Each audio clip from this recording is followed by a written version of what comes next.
with Denise Spartanos from the Skin Cancer Institute, Erica Barrett from the Department of Epidemiology, Dr. Heidi Brown from the Department of Epidemiology as well, and Sheila Soto from the College of Public Health. So her research topic was Epidemiology in Action, translating epidemiology in medicine, and her major is medicine. Please welcome Alicia.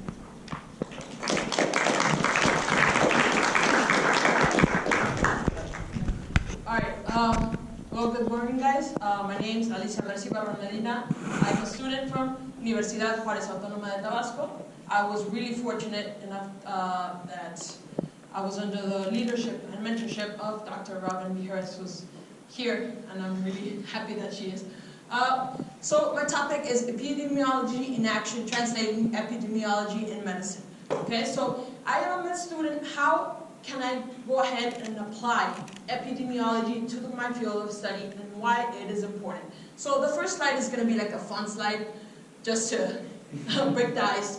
The real Jon Snow, okay? Probably a lot of God fans here, Game of Thrones. Jon Snow, the real one, he's famous, or he is the father of epidemiology. Why? Because there was an outbreak in 1854 of people started dying, about 670 or so, of cholera. And back then, we didn't know about the germ theory, so we didn't know exactly bacteria, etc. So he did a map of where people were getting sick specifically, and then he correlated it to where people were getting their water source from.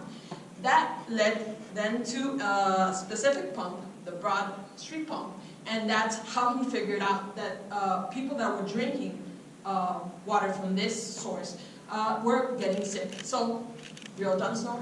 No, the real Jon Snow, right? Alright, now into the subject then. Introduction, what is epidemiology? So the 3Ds, they're really important points in epidemiology are distribution, determinants, and disease. So epidemiology, what it's trying to do is focus on a population. The difference between medicine and epidemiology then is that with medicine you're trying to deal with one specific patient at a time, trying to cure them, trying to see what their ailment is. In epidemiology, you're trying to determine the welfare of a population. You're trying to combat injuries, diseases, etc. So this is how they're different, but they should be also linked together because it is always better to prevent than to cure, etc. So key characteristics of epidemiology are who, what, where, when, and then why. Okay, so we're trying to see who are the people that are getting sick, or what is happening to a specific population. Then we're going to go ahead and go back to the question of why this is happening. Now, after that, then we're going to go ahead and do control of health problems once we figure out what is happening there.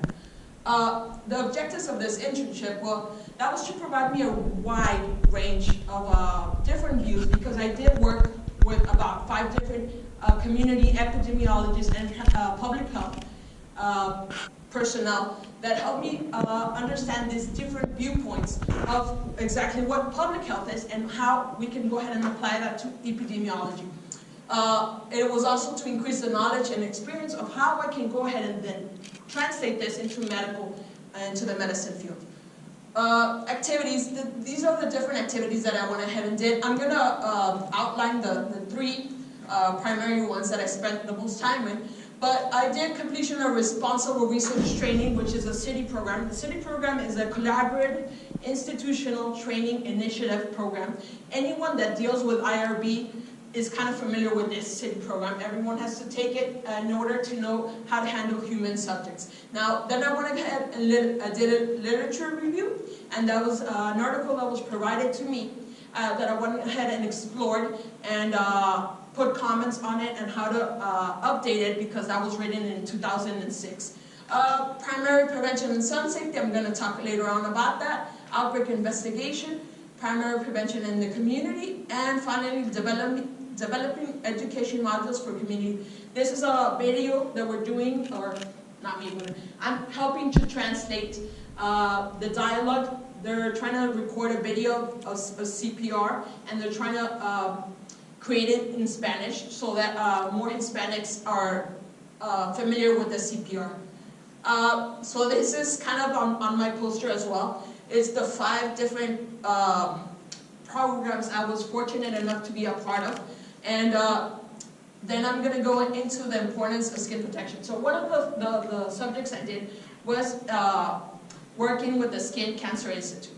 Now, why is skin cancer prevention, and why is this so important? In Arizona specifically, we are always about in the UV index of 8 or higher. Now, the UV index is how much sunburn or sun damage we're getting to our own skin. So we're always at a high level. What we try to do here with the skin cancer, we went to different summer camps for kids, and we went ahead and tried to explain the importance of ACE. ACE is avoid, cover, and explore your own skin. So avoid the sun between the hours of 10 and 4. Then you're going to go ahead and try to cover, maybe long sleeves, and then explore if you see any different kind of moles or anything like that. You go ahead and maybe go to a doctor. Now, the importance of this is also that if you add all the cancers together, it would not be more than all the skin cancers.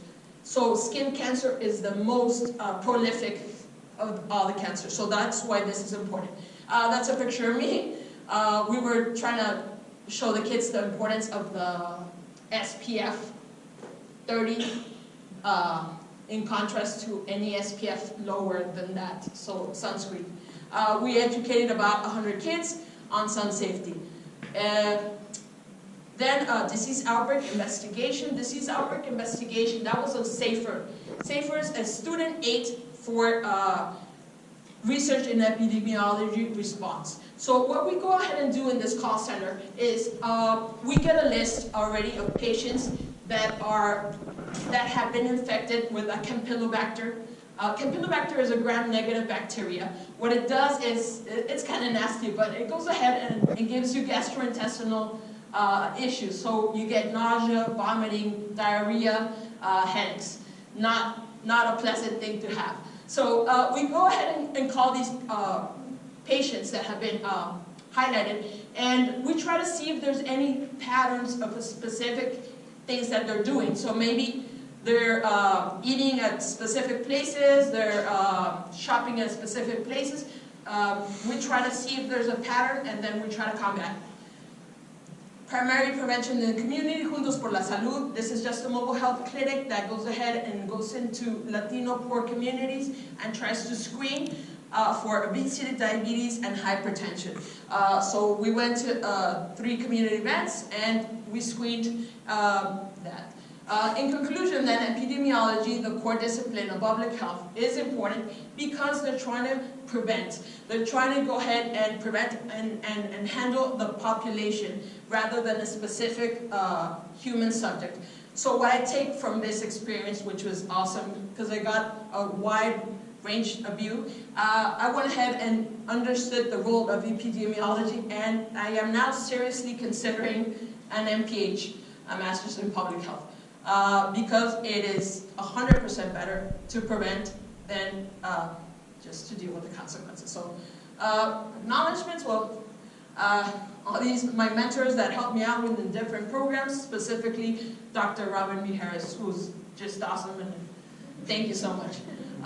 And my university for the financial support, Universidad Juárez Autónoma de Tabasco. Thank you.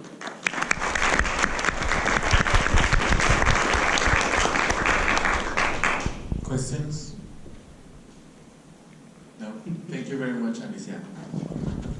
Now this journey is very interesting. Now we're going into the field of biology. And our next presenter is